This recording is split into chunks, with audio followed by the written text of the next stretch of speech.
Thank you very much. A warm welcome to all of you today in this forum where we are talking about learning and development. We are talking about skilling. We are talking about skilling our employees who work for us, our teams who perform for us. At the same time, the most important factor is these are the people who help us in engaging and growing our businesses, our organizations. And that's true pan-India or across globe for that matter. It's very important that last 2 to 3 years approximately have given us a lot of learning, as everybody said, about technology, about empathy, about trust, about psychology and multiple segments. And each of us, being the leader in the organization, have thought about it, have brainstormed within yourself, within your teams, within your leadership to see what best can we create as an outcome when it comes to people. And skilling becomes one of the most important part of it. We all need to understand when we talk about skilling these days, by default, an L&D or an L&D team for that matter has to be digitally equipped, not only in terms of using different tools which are available in the market, but also from the perspective of what is coming as a competition. What do you think is the most important or priority one competition coming for L&D folks in the industry? Can I have this from you guys? What do you think as an L&D head? What is your thought process? What do you see a most important or prominent competition for you guys either to adopt or to fight with it? Technology. Okay. What else? There are a lot of learning materials available handy for people these days. The value that we add as an L&D is really something we have to do. Absolutely. Attentivity and retention. Fantastic. I think adaptation and innovation, so whether it's passive or active adaptation, how it will relate to the innovation and ability to lead the Perfect. That could also be considered. So, adaptivity, value, technology, and many more factors these days are not only important for learning and development teams, but also for the people who are working in your teams to whom you want to scale. And that's where today many people, many organizations, include our government, also spoke about digital platforms, digital universities coming into the place. But where are we heading up to? Is this learning not available in the market? As Madam rightly said, value. But then how do you define this value?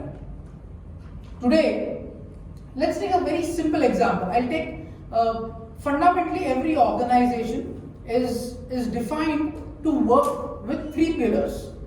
One is certainly around its people, right? Every organization is focused towards their people. Second, the processes which are cultivated in an organization. And third is technology. Every organization revolves around these 3 pillars, which are people, process and technology.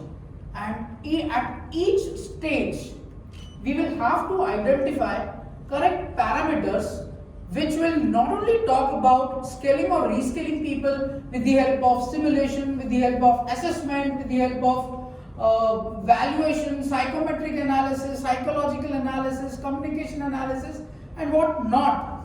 But how do we adapt to it? How do we take that up as an important factor? Which is something we need to think. And that's where a concept of redefining learning and development and aligning with not only analysis but also curative assessment and value comes into the picture. Now, what is value? Today, as a layman, I open up Google and search training on personality development or communication etiquettes, right? Forget about the paid programs or paid workshops. I still do have a lot of material on YouTube, on Google to learn. To understand the concept, I will be thorough with the concept, with the theory, with the applications by reading and going through or paid as well as unpaid learning material available in the industry. Whether it's people, process or technology, irrelevant of that. But at the same time, it's very important to understand or create value when it comes to applying it in your environment. Now what does that exactly mean? Let's say a customer service program which needs to be delivered for a bunch of 400 people in a telecom industry is completely different from a customer engagement program which needs to be delivered in a retail industry or a banking industry or a manufacturing industry. This value has to be created by customization and understanding the ability of a person to take up the domain in that particular industry. And that's where correct analysis plays a very important role. It plays a very important role. And that's where we don't only talk about a topic, we don't only talk about methodology, we don't only talk about the segment of evaluation which needs to be done, but we need to redefine the structure with which humans these days think. A very valid question which was asked about trust, human empathy. Is this something which can be taught? Do you think this can be taught? Up to an extent, I would say yes, but majority, no. Now, if this cannot be taught, then how do you think this could be cultivated? There are two parameters. First, psychology of the person. Second, experience given to the person. Both is a responsibility of learning and development team. We know, probably in a case where a person is not equipped. Having said that, even if it is not equipped, to change the thought process and mindset, if we create an experience which can be felt emotionally, professionally and financially, you can change the mindset, which is the most important segment in terms of different deliveries when it comes to people, process and technology around all learning materials. Now going forward, when we speak about these important parameters, it is also very important for us to understand these skill gaps. You have teams, right? And we all agree, I assume, please correct me if I am wrong, we all agree all your team members are not of same IQ. Does that mean that you will prepare an individual journey for each employee? If your organization has that budgets, welcome. If not, there has to be a pattern of cumulating the parameters, and these parameters are driven through skill gap analysis, and this skill gap impact, which is driven by business objectives. Like a company like Amazon Web Services, an example is taken here, is driven by value. Their obsession is customer experience. So by default, all the journeys which are created are driven by one important value, which is customer obsession. They don't see budgets there. They don't see profile there. They see the outcome, which will derive customer obsession. Like every organization, it is not that there should be only one segment. Every team will have a different business objective. And we will have to define those business objectives in different parameters, and that's where the importance of agility, productivity, outsourcing components, improved security, cost, and all other expansion segments come into the picture. And this basically gives a gap analysis of an organization, guys. This is not a gap analysis of an individual. This is gap analysis of an organization. If my company, I aim to be an AI production house which works only on artificial intelligence products, which means, by default means that at least 75% of my team should be enabled with the fundamentals of artificial intelligence. Whether they are selling the product, they are supporting operations, or they are supporting technology. All these needs to be identified and worked on. In this days of technology, we need to address, and this addresses specifically is not limited to one factor.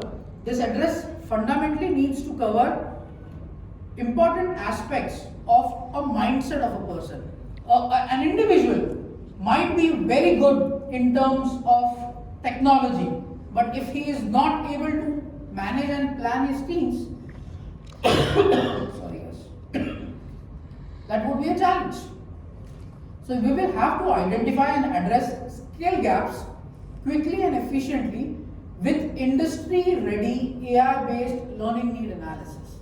Now, what exactly do we mean by learning need analysis? This fundamentally is not a questionnaire, is not only a questionnaire, but is also a predictive psychology method which defines the segmentation in terms of business objectives, in terms of individual objectives, in terms of financial objectives, and also in terms of growth objectives. In your organization, let's say you are investing and pushing on a particular team. Having said that, the team is not ready to scale. They are learning technology, but they don't want to innovate or come out with the solutions. You will have to define the correct parameters and understand where the challenges is. You might have been taking the different individual coaching sessions, Gallup Strength Finder, or different tools which are available in the market. But at the same time, with those tools, you get a complete analysis. Having said that, once you have that analysis, what should you do is your skill set. And we as an organization are trying to create a pattern-based predictive skill gap analysis mechanism which will give you a structure, a dashboard of what will be defined post the skill gap analysis and predictive solutions around L&D, learning and development as a concept. And this all derives around two important factors. First is accessing the current capabilities of employees, and second is analyze and review the results. And both of them are automated. Because when we talk about current capabilities, as I said, are driven around different mechanisms. Current capability in terms of their core domain, current capability in terms of teams, current capability in terms of productivity, and multiple factors. You, as an organization L&D lead, is responsible to define those different business objectives, with the help of which, with this two-step process, we will create an adaptive, dynamic, AI-based questionnaire which defines the methodology to create or to analyze the thought process. 89% is the accuracy. Remaining 11% is something which is a responsibility of L&D head to put in. And that's where individual skill and team capability comes into the picture. One most important aspect which we all need to understand is fundamentally what scale are we looking at. If you have a team of 500 people and a time of 3 to 6 months, probably you would be able to do it, considering you have the only bandwidth to execute these tasks. But at the same time, if you have probably 500 people and you want to complete it in a month, you will collapse. And that's where technology comes into the picture. The importance of technology in learning and development. When I say technology, it is not in the form of apps, not in the form of web applications or mobile applications or simulations, but in the form of understanding the adaptive mindset of an L&D department and then curating it to the result. Now when I say a result, basically two important aspects are expected out of results from an L&D department? One, certainly is ROI. Second is adaptability of that learning intervention. Now ROI, which is the most important factor these days for learning and development teams, is defined into, of course, finances. But in addition to finances, it is directly proportional to productivity, which is either increased or decreased after your intervention. And third is the adaptability or acceptance of learning and development experts, so that you invest less time in counseling people and more time in talking about the future steps which needs to be taken, which has come as a result on the plate, then explaining them results on the plate. And that is one of the important factors which we all need to identify and structure around L&D in different segments.